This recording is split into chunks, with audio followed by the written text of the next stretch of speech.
Assalamualaikum warahmatullahi wabarakatuh. Selamat datang di channel DKN Horor. Di video kali ini kita akan menceritakan cerita horor yang berjudul Misteri Kampung Karangsetra.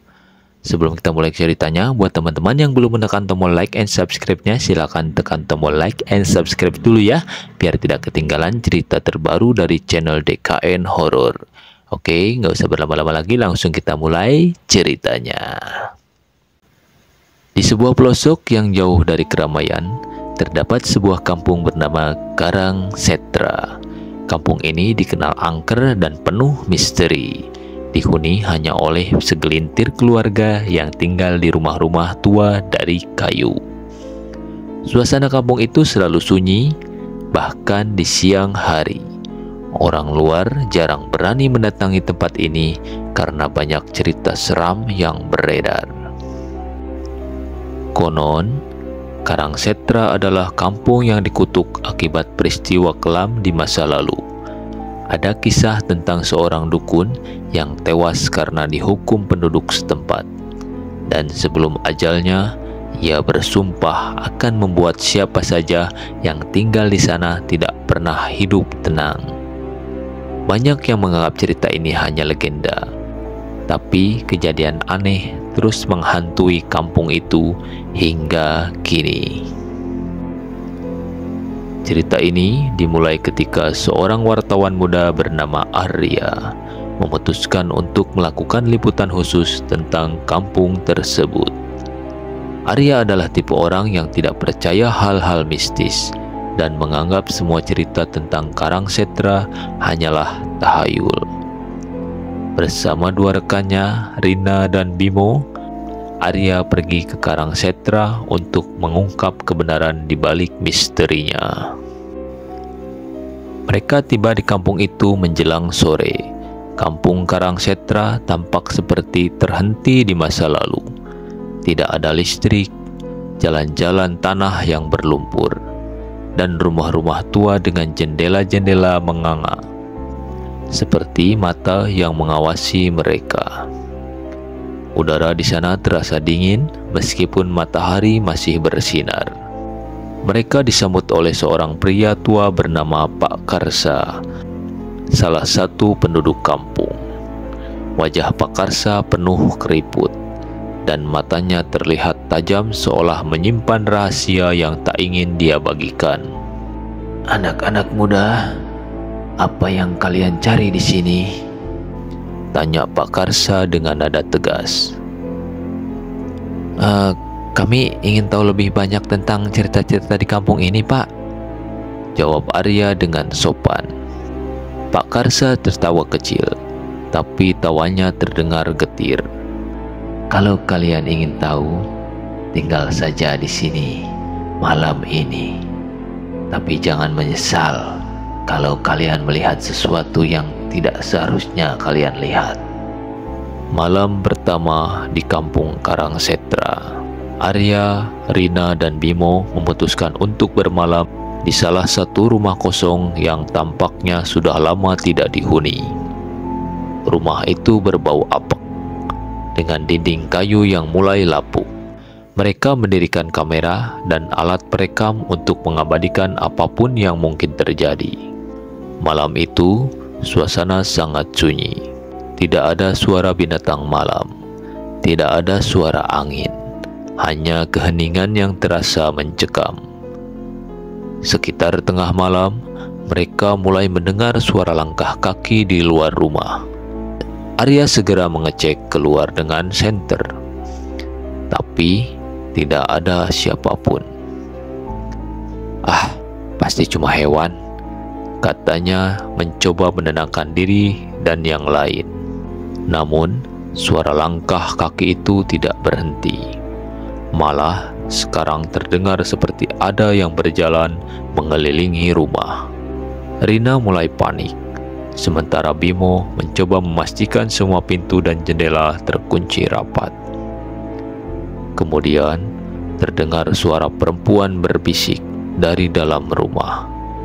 Suara itu samar-samar memanggil nama Arya.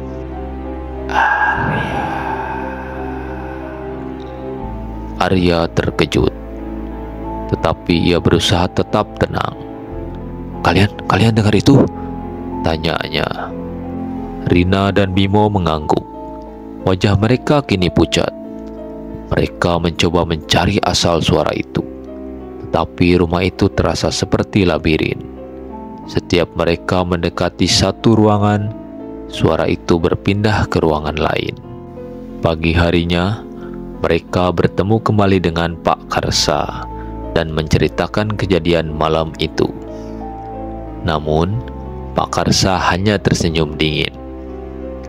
Kalian sudah mulai melihat sedikit dari apa yang tersembunyi di sini, katanya. Pak Karsa kemudian bercerita tentang seorang perempuan bernama Nyi Laras yang pernah menjadi istri dukun yang dihukum mati di kampung itu. Nyi Laras tidak pernah ditemukan setelah kejadian itu, tetapi banyak yang percaya bahwa arwahnya masih berkeliaran mencari pembalasan atas kematian suaminya. Setelah mendengar cerita itu, Arya dan teman-temannya memutuskan untuk menjelajah lebih jauh kampung tersebut. Mereka menemukan sebuah bangunan tua yang tampak seperti balai pertemuan. Di dalamnya, mereka melihat beberapa lukisan wajah manusia yang tampak sangat nyata, seolah-olah lukisan itu sedang mengawasi mereka. Ketika mereka mencoba mengambil gambar, kamera mereka tiba-tiba mati. Tidak lama setelah itu, Rina merasa pundaknya disentuh oleh sesuatu yang dingin. Ketika dia menoleh, dia melihat bayangan perempuan dengan rambut panjang berdiri di sudut ruangan. Siapa itu? Rina berteriak. Tetapi bayangan itu lenyap begitu saja. Mereka memutuskan untuk kembali ke rumah. Tetapi perjalanan kembali terasa berbeda.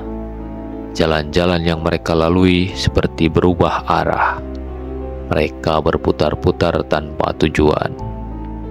Kampung itu seolah-olah hidup dan tak ingin mereka pergi. Malam kedua adalah saat segalanya berubah menjadi mimpi buruk. Suara-suara langkah kaki dan bisikan kini terdengar lebih jelas dan dekat. Tiba-tiba, pintu rumah mereka terbuka dengan sendirinya, dan angin dingin menerobos masuk. Di ambang pintu, mereka melihat sosok perempuan dengan pakaian lusuh dan wajah penuh luka. Matanya menatap tajam ke arah mereka, dan tersenyum tipis menghiasi wajahnya yang menyeramkan. Apa yang kalian cari di sini?